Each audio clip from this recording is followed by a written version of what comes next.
Jumpa kembali di dalam program kita dan kita sedang memasuki pokok pembahasan yang baru yang saya sebut sebagai mikro dan makro narasi. Satu bentuk antara kesaksian pengalaman hidup dan sebuah rencana Allah yang besar. Di dalam pokok pembahasan kita yang terlalu, saya membahas di dalam sub pokok bahasan khotbah penginjilan.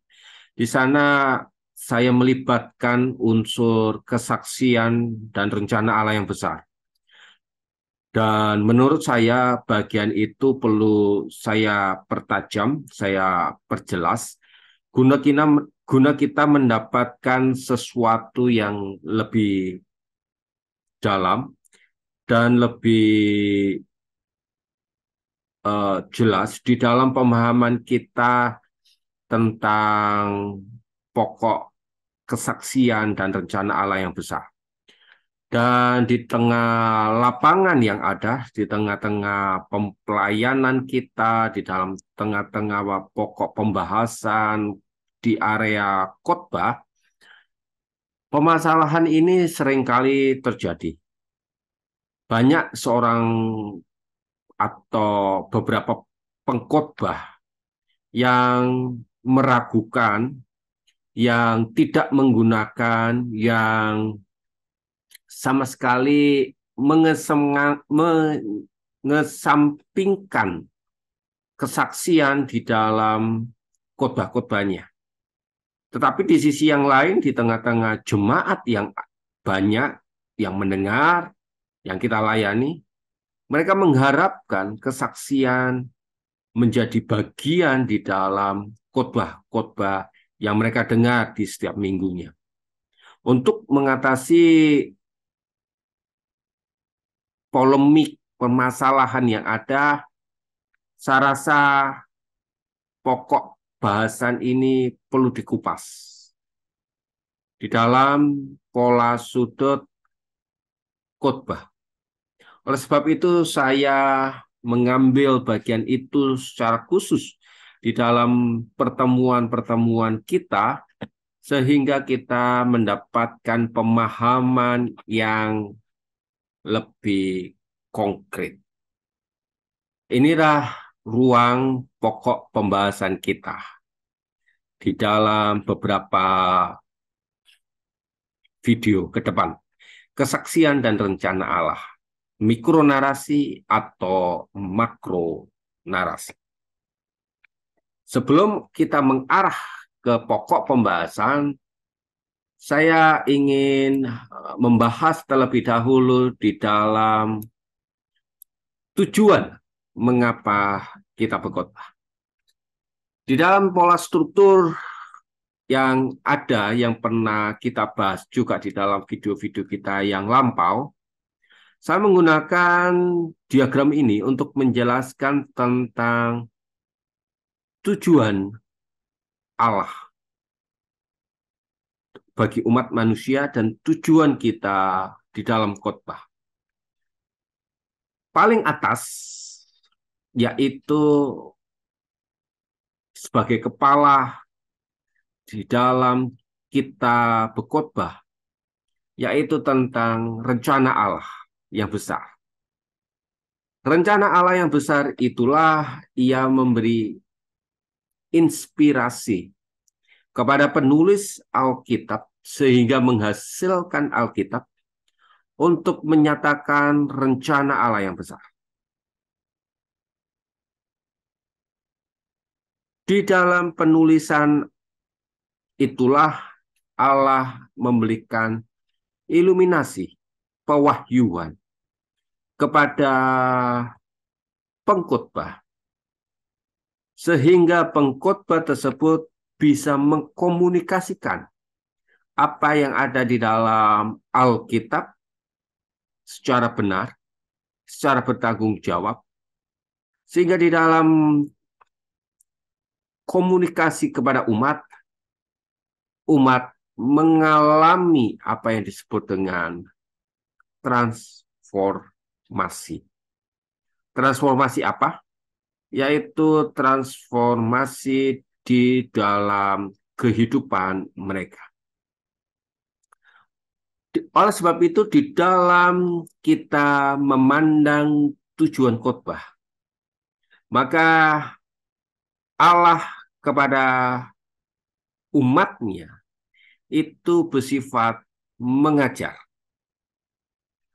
Khotbah bertujuan untuk mengajar para pendengar tentang nilai-nilai, tentang karakter, tentang isi hati, tentang prinsip-prinsip yang terkandung di dalam hatinya Allah, yaitu di dalam kerajaan Allah.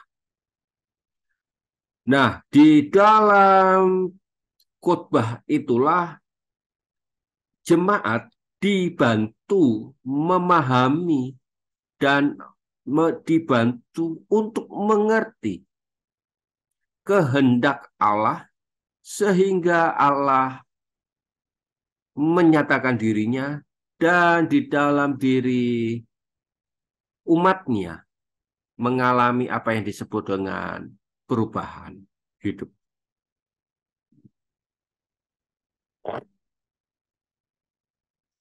Itulah tujuan yang utama dari mengapa kita berkhotbah. Tujuan yang lain daripada sebuah khotbah yaitu dari sisi pengkhotbah ke sisi umat, yaitu memberi ilustrasi. Khotbah dapat mengilustrasikan prinsip-prinsip itu dengan contoh-contoh yang konkret, dengan kisah-kisah yang relevan. Dengan demikian ini akan membantu pendengar untuk memahami dan merasakan relevansi pesan di dalam kehidupan sehari-hari.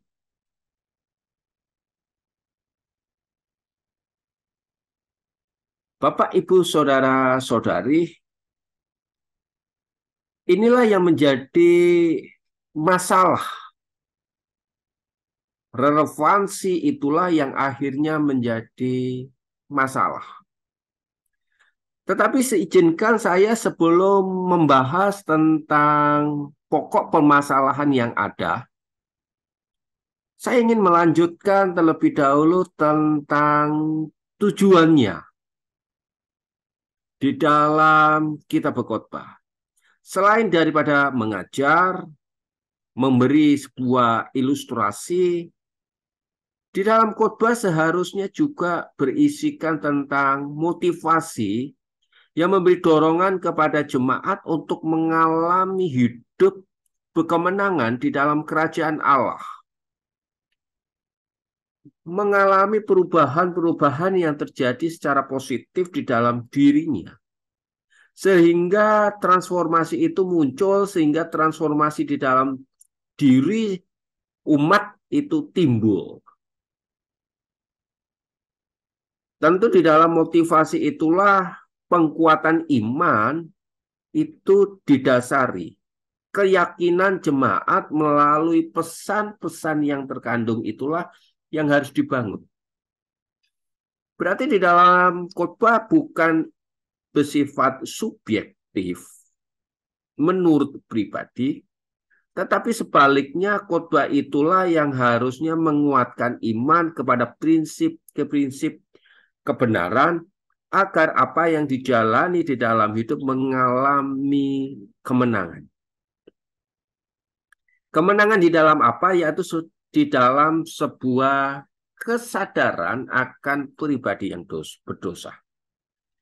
Dia bukan hanya mengalami perubahan hidup dari yang negatif ke positif, dari yang buruk menjadi baik, dari yang nakal sekarang tidak nakal, dari yang dulunya dia ngomong kasar sekarang menjadi halus, yang dulunya berpikiran negatif sekarang berpikiran positif, tidak semata-mata seperti itu, tetapi ada perubahan didasari pada sebuah Dia adalah pribadi yang berdosa, yang membutuhkan Tuhan, yang hidupnya mengalami kesalahan, yang sekarang mengalami dibenarkan oleh karena kemurahannya Tuhan. Di dalam memotivasi itulah juga ada unsur penghiburan. Dia menghibur di tengah-tengah dunia yang kacau. Dia menghibur di tengah-tengah dunia yang tidak kekal. Dia menghibur di tengah-tengah keadaan dunia yang serba berubah. Penghiburan itulah yang akan memberi harapan kepada masa depan. Allah yang telah inkarnasi, tetapi dia yang juga tetap ada di masa eskatologi. Di area itulah khotbah itu berada. Dia menyatakan Allah yang kekal, Allah yang menyertai Immanuel kepada kekekalan, yaitu eskatologi.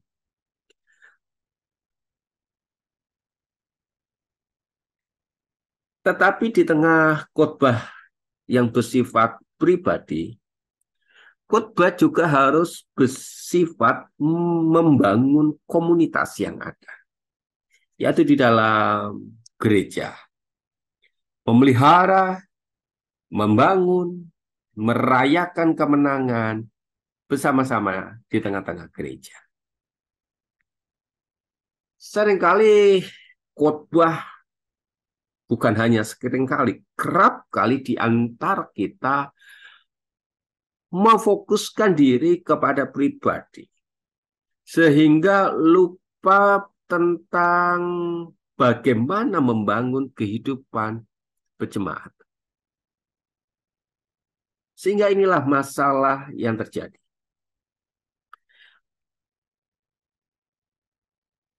Ketidakrelevan. Pengajarannya tidak didasarkan kepada kebenaran Alkitab. Relevan berbeda dengan praktis. Di dalam video-video saya sudah cukup banyak menjelaskan bahwa yang praktis belum tentu relevan, tetapi yang relevan itu mendarat. Karena dia mencari kesamaan tentang masa lalu kepada kehidupan masa kini. Itu relevan. Mengapa banyak khotbah yang tidak ditinggalkan oleh orang hari-hari ini? Karena tidak relevan. Kehidupannya, apa yang dikhotbahkannya, hanya bersifat hal-hal praktis yang menjawab masa kini, yang menjawab masalah, tidak didasarkan kepada kebenaran yang kekal. Rencana Allah yang besar itu. Sehingga khotbah menghibur, tetapi dia tidak hanya mengajar. Ingat bahwa tujuan khotbah bukan hanya menghibur, tetapi ada faktor yang disebut dengan mengajar. Monoton. Di dalam hal komunikasi tentunya. Bahasanya, presentasinya, bagaimana dia mengulas, terlalu monoton seperti kepada anak-anak mahasiswa teologi. Atau sebaliknya, kepada orang-orang yang sudah sangat pakar dalam bidang teologi, tetapi yang sedang dihadapi tidak disentuhnya. Sifatnya terlalu monoton di dalam hal komunikasi. Tentu hal komunikasi, penyampaian, kemampuan penyajian itu menjadi bahan yang harus kita pikirkan ulang di dalam pelayanan khotbah kita.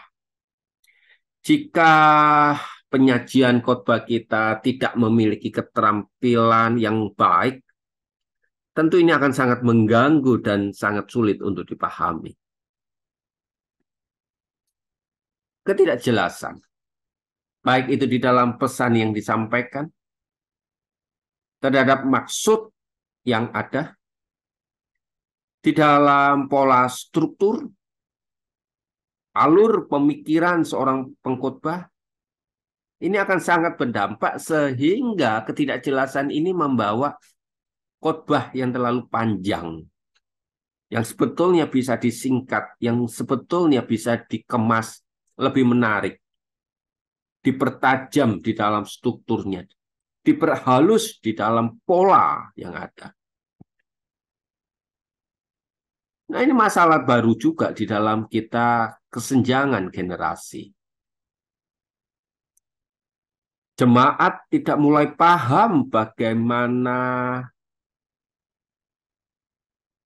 menyampaikan kepada generasi yang sekarang berbeda dengan generasi yang lama.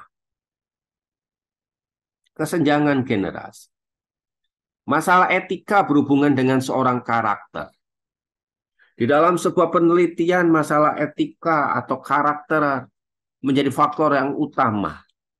Komunikasi masih bisa ditelorin, masih bisa diberi toleransi. Tetapi masalah etika, masalah moral, masalah karakter, wow, itu sangat-sangat tidak bisa dibendung. Masalah interpretasi, bagaimana menginterpretasi Alkitab, bagaimana dia memberi pemahaman terhadap Alkitab, ini juga menjadi permasalahan di tengah-tengah khotbah kita. Dan kurangnya keterlibatan jemaat yang ada.